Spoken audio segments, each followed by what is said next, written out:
अगर 10 दिन के अंदर भगवंत मान पंजाब में भ्रष्टाचार खत्म कर सकता है, 70 साल के अंदर ये पार्टियां भी तो कर सकती थी। बीजेपी के लिए कश्मीर फाइल्स इंपॉर्टेंट हो सकती है, मेरे लिए कश्मीरी पंडित इंपॉर्टेंट। तो बीजेपी मेरे से नहीं डरती, बीजेपी जनता से डरती है। इनकम टैक्स कमिश्नर की नौकरी छोड़ के अगर कोई आदमी दिल्ली की झुग्गियों में जा सकता है, अंदर कुछ आग तो है ना, देश के लिए कुछ तो सुलग रहा है अंदर।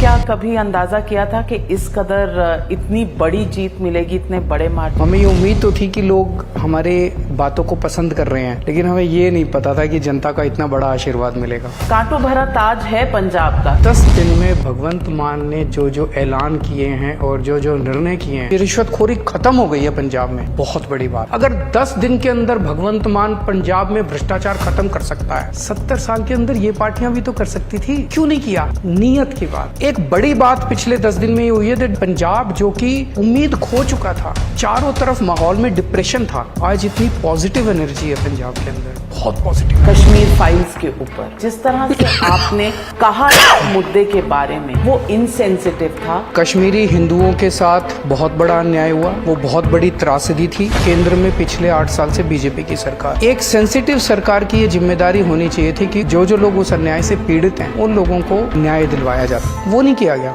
8 साल केंद्र में सरकार चलाने के बाद वो एक फिल्म का प्रमोशन कर रहे हैं बीजेपी वाले। कश्मीर से जब पलायन हुआ, उनमें से 233 लोग दिल्ली सरकार में कॉन्ट्रैक्ट टीचर बन गए। तब से लेके आज तक दिल्ली में बीजेपी की भी सरकार आई, दिल्ली में कांग्रेस की भी सरकार आई, उन्होंने उनके लिए कुछ नहीं किया। हमारी जब सरकार आई, मैंने उन 233 टीचर्स को पक्का किया, पुराना सारा उनका ड्यूज 1993 से उनको पक्का किया, रेट्रोस्पेक्टिव इफेक्ट से। हमने उनके ऊपर पिक्चर नहीं बनाई, हमने उनके साथ खड़े होके उनके लिए हमने काम किया। बीजेपी के लिए कश्मीर फाइल्स इंपॉर्टेंट हो सकती है, मेरे लिए कश्मीरी पंडित इंपॉर्टेंट। आज अगर मैं केंद्र सरकार में होता, मैं पिक्चर नहीं बनाता उनके ऊपर, उन सबका हाथ पकड़ के उनको कश्मीर ले जाके वहीं बसाता जहां से उनको विस्थापित किया गया। लोग कहते हैं कि अरविंद केजरीवाल को एमसीडी बिल पर बहुत गुस्सा है। 5 साल के बाद अभी चुनाव होने थे दिल्ली में एमसीडी के। बीजेपी के हिसाब से भी अब उनके सर्वे में कंप्लीट वाइप आउट हो रही थी बीजेपी, तो बीजेपी ने तय किया कि चुनाव ही नहीं कराएंगे, उसके लिए बिल लाया गया। ये गलत है। अच्छा, इस बिल में क्या लिखा है? इस बिल में एक ही चीज लिखी है बस, मोटे मोटे तौर पे 272 वार्ड को घटा के 250 कर दिया जाएगा।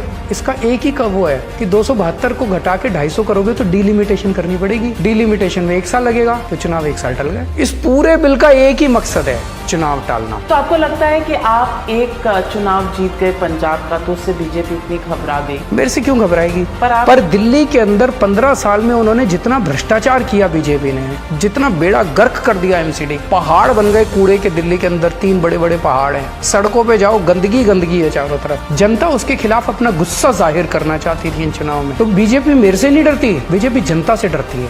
आम आदमी पार्टी का बेस्ट पार्टनर कौन हो सकता है? इस देश का आम आदमी हमारा सबसे बड़ा पार्टनर है। हमें गवर्नेंस को जन आंदोलन बनाना है। इस देश के राष्ट्र निर्माण जो 75 साल हमने खराब किए, तभी हम ठीक कर सकते हैं जब सारा देश एक साथ है। अरविंद केजरीवाल हिंदू है कि सेक्युलर? अरविंद केजरीवाल भारतीय है। Arvind Kejriwal would like to remain as an ordinary person who would like to dedicate his life for the cause of this country. मेरे लिए देश बहुत इंपॉर्टेंट है। आप खुद सोचो, इनकम टैक्स कमिश्नर की नौकरी छोड़ के अगर कोई आदमी दिल्ली की झुग्गियों में जा सकता है, तो कुछ ना अंदर कुछ आग तो है ना, देश के लिए कुछ तो सुलग रहा है अंदर।